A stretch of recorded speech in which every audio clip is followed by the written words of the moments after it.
Law of attraction जिंदगी के सबसे बड़े रहस्य में से एक है। बहुत कम लोग इस बात से पूरी तरह से वाकिफ हैं कि उन्हें जीवन में लॉ ऑफ अट्रैक्शन का कितना प्रभाव है। चाहे उसे हम जानकर या अनजाने में अपने अस्तित्व के प्रत्येक सेकंड में हम मानवीय चुंबकों के रूप में कार्य कर रहे हैं, जिससे हम हमारे विचारों और भावनाओं को बाहर भेज रहे हैं और जो बाहर है उसे अपनी ओर आकर्षित कर रहे हैं। दुर्भाग्य से हम में से कई अभी भी उस क्षमता के बारे में बिल्कुल भी नहीं जानते हैं जो हमारे भीतर बंद है। अपने विचारों और भावनाओं को अनियंत्रित छोड़ रहे हैं और अपने जीवन में उन्हीं घटनाओं को आकर्षित कर रहे हैं जो हम नहीं चाहते। यदि आप उत्साहित, भावुक, सुख, हर्षित महसूस कर रहे हैं तो आप सकारात्मक ऊर्जा बाहर भेज रहे हैं। दूसरी ओर यदि आप बोर, चिंतित, तनाव, गुस्सा, नाराज या दुखी महसूस कर रहे हैं तो आप नकारात्मक ऊर्जा भेज रहे हैं। ब्रह्मांड लॉ ऑफ अट्रैक्शन के माध्यम से इन दोनों वाइब्रेशनों का उत्साहपूर्वक जवाब देता है। वह यह तय नहीं करता है कि आपके लिए कौन सा बेहतर है या कौन सा बेहतर नहीं। वह उसका जवाब देता है जो भी ऊर्जा आप पैदा कर रहे हैं। दोस्तों, एक कहानी के माध्यम से लॉ ऑफ अट्रैक्शन को और अच्छी तरह से समझने की कोशिश करेंगे। मोहन जी 2 दिनों से सो नहीं पा रहे थे। वजह, जब भी सोने जाते कुछ पुरानी बातें याद आ जाती। लखनऊ की बातें। वह एक गरीब परिवार से थे। 20 साल पहले घर वालों ने लखनऊ भेजा था पढ़ने के लिए। महाविद्यालय में उन्हें प्रवेश मिल गया। वहीं एक आश्रम में रहने और खाने की व्यवस्था हो गई। लखनऊ में उन्हें ऐसे मठ और आश्रम हैं जहां रहकर गरीब छात्र पढ़ते हैं, आश्रम के कार्यों में हाथ बटाते हैं। मोहन बड़े परिश्रमी और मिलनसार थे। जल्द ही सबसे घुल मिल गए। आश्रम के प्रमुख एक स्वामी जी थे, संस्कृत के बड़े विद्वान, शिक्षा के अनुरागी, प्रेरक व्यक्तित्व, ओजस्वी वाणी, उम्र 58 साल, लेकिन चुस्ती और उत्साह में युवाओं जैसा। विद्यार्थियों की शिक्षा उन्हें सबसे प्रिय थी। मोहन जल्द ही स्वामी जी के प्रिय छात्र हो गए। दिन में खूब जमकर कॉलेज की पढ़ाई करते, शाम को स्वामी जी के साथ सरयू स्नान, फिर हनुमान मंदिर का दर्शन करते, फिर पास में ही स्थित भवन से प्रसाद लेकर वापस आश्रम आते। इस दौरान ज्ञान विज्ञान की बातें चलती रहती। हालांकि मोहन के धर्म में कोई खास रुचि नहीं थी, लेकिन स्वामी जी का व्यक्तित्व और ज्ञान की बातों से वह प्रभावित थे। स्वामी जी एक बात बार बार कहते। वह कहते, कोई सच्चे मन से किसी चीज को चाहे तो वह उसे मिल जाती है। मोहन ने पूछा, वह कैसे? लॉ ऑफ अट्रैक्शन से। मैं समझा नहीं। गुरुजी समझाते हुए बोले, देखो, जब भी तुम सच्चे दिल से कुछ चाहते हो तो क्या होता है, तुम उसके विचारों में डूब जाते हो। रात दिन, सुबह शाम बस वही सोचते हो। विचारों के अनुसार ही तुम्हारे कर्म होने लगते हैं। जैसे ही विचार और कर्म एक रूप हो जाते हैं, व्यक्ति उस वस्तु या परिस्थिति के योग्य बन जाता है। योग्यता आ जाने के बाद वह चीज उससे मिलकर ही रहती है।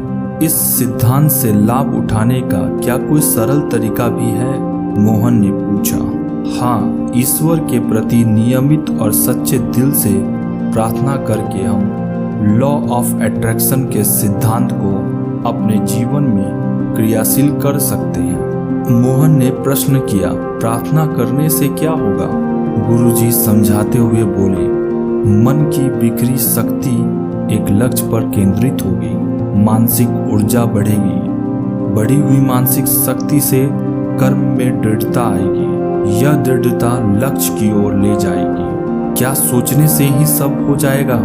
गुरुजी बोले, नहीं, जब तक लक्ष्य प्राप्ति के लिए ईश्वर से सच्ची प्रार्थना नहीं होती तब तक नहीं। यह ताला जानबूझकर प्रकृति के द्वारा लगाया गया है, जिससे मानसिक शक्ति के द्वारा लोग अपनी गलत इच्छाओं को ना पूरा कर सके। इस तरह के तर्क वितर्क चलते ही रहते थे।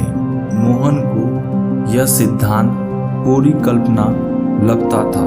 वही स्वामी जी का प्रबल विश्वास था कि अपनी इच्छाओं की पूर्ति के लिए हमें ईश्वर से प्रार्थना करनी चाहिए। अगर वह इच्छा हितकारी है तो ईश्वर उसे पूरा जरूर करेंगे। उनका भंडार अक्षय और अनंत है। जब भी आश्रम में कोई बीमार पड़ता, स्वामी जी सामूहिक प्रार्थना जरूर करवाते। समय गुजरता गया। मोहन जी की शिक्षा पूरी हो गई। एक अच्छे सरकारी पद पर लखनऊ में नियुक्त हो गए। वह नई परिस्थितियों में रम गए। 20-22 साल पंख लगाकर उड़ गए। आश्रम से नाता पूरी तरह टूट चुका था, लेकिन 2 दिनों से एक अनूठी बात हो रही थी। जब भी बिस्तर पर लेटते, स्वामी जी की याद आती। उन्होंने आश्रम के एक ट्रस्टी का नंबर लिया। बात की पता चला कि स्वामी जी को कान से बहुत कम सुनाई देती है। मोहन के मन में इच्छा जागी, स्वामी जी को कान की मशीन देनी चाहिए। उन्होंने अपने पड़ोस में ही रहने वाले एक डॉक्टर से बात की। उनके बताए पते पर एक ऑडियोलॉजिस्ट से जाकर मिले। कान की मशीन खरीद ली। उसे चलाना और फिट करने का तरीका समझ लिया। रात को घर लौटकर उन्होंने एक फैसला किया, कल गुरुजी के पास जाऊंगा। अगले दिन सुबह सवेरे उठे। सुबह 8 बजे वह आश्रम पहुंच चुके थे। उस समय विद्यार्थी सुबह का जलपान कर रहे थे। एक छात्र से बातचीत शुरू हुई। बूढ़े स्वामी जी कैसे हैं? छात्र ने बोला, ठीक है, लेकिन अब कानों से सुनाई नहीं देता। इलाज हुई कि नहीं? छात्र ने बोला, डॉक्टर देखने आया था। कान की मशीन बोला है। मशीन तो लग गई होगी, अब कैसे लगेगी? मशीन यहाँ नहीं मिलती। स्वामी जी कहते हैं आश्रम का धन विद्यार्थियों के लिए है। अगर वास्तव में उन्हें इस मशीन की जरूरत होगी तो ईश्वर इसे खुद भेज देगा। अच्छा, हाँ, हम आश्रमवासी पिछले 3 दिनों से हर शाम को सामूहिक प्रार्थना कर रहे हैं कि ईश्वर स्वामी जी की समस्याओं का निदान करे। मोहन जी के पूरे शरीर में जैसे कंपन हो रहा था। वह उस विद्यार्थी के साथ स्वामी जी के कमरे में गए। वो बहुत वृद्ध हो चुके थे, याददाश्त भी कम हो चुकी थी। मुश्किल से मोहन को पहचान पाए। बगल की मेज पर ही डॉक्टर का पुर्जा पड़ा था। उस पर ठीक उसी पावर और ब्रांड की ईयररिंग ऐड का नाम लिखा था जो वे लखनऊ से लेकर आए थे। मोहन जी अपने आंसुओं को नहीं रोक सके। तो क्या वह ईश्वर से की गई प्रार्थना के उत्तर में लखनऊ से आए थे? प्रार्थना की शक्ति कितनी असीम होती है, उन्हें आज इसका एहसास हो रहा था। उनके मन में अचानक ईयररिंग ऐड देने की इच्छा जागी।